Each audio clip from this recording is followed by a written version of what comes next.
Également, il y a l'autre facteur qui est la pression de la famille aussi. Tout à fait. Beaucoup sont rentrés aussi à cause de la pression de la famille parce que ce dont il faut prendre conscience, c'est que nos familles ne sont pas prêtes à nous voir retourner, en fait. Parce que partir, ça a été un gros sacrifice pour les familles.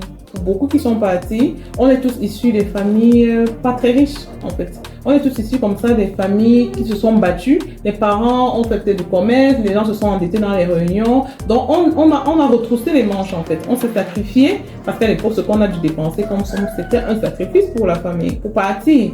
Et là, on devient comme ça un symbole d'espoir pour la famille. On devient comme ça un coussin financier pour la famille sur lequel on peut s'appuyer parce qu'on se dit, bon, si on a un gros problème, tel peut réagir.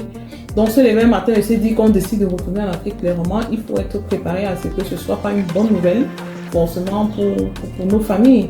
Parce que ça veut dire que tu es en train, ils voient ça comme tu es en train de redevenir une charge pour nous. Donc, ça veut dire que désormais, on ne pourra plus compter sur toi. Désormais, tu es en train de devoir avoir les mêmes problèmes que nous. Ok? Donc, il y a des gens comme ça qui sont victimes de cette pression familiale-là. Quand on va arriver, on va vous demander tout le temps, vous retournez quand? Vous retournez quand? Tu retournes quand? Parce qu'au départ, les gens ne prennent pas ça au sérieux déjà. Même si on annonce à la famille que bon, moi je suis en train de rentrer, déjà ils ne croient pas. Parce qu'ils se disent que pour eux, logiquement, ils se disent non, avec le monde de vie que tu as là-bas, c'est sûr que tu ne vas pas être émis. Ou alors tu blagues en fait. Donc ça veut dire qu'au début, quand tu arrives, on t'observe, on se dit ah, peut-être c'est juste pour un temps, il va repartir. Mais quand ça perdure, là, ça commence à déranger en fait. On a encore les mêmes questions de tu retournes quand? Ok, tu vas rentrer quand? La famille. Bon, la famille te montre clairement que ne compte pas sur nous en fait.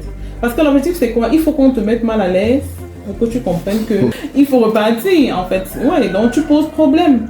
Donc le problème c'est pas ta personne. Parce que le fait que tu sois parti, tu n'étais plus vu comme un membre de la famille, mais plutôt comme un porte-monnaie. Malheureusement. Je crois que même les familles le font peut-être de façon inconsciente, mais c'est ça qui paraît. Et ça, comme un portefeuille vivant. Et ça entraîne un autre choc émotionnel auquel on n'est pas préparé.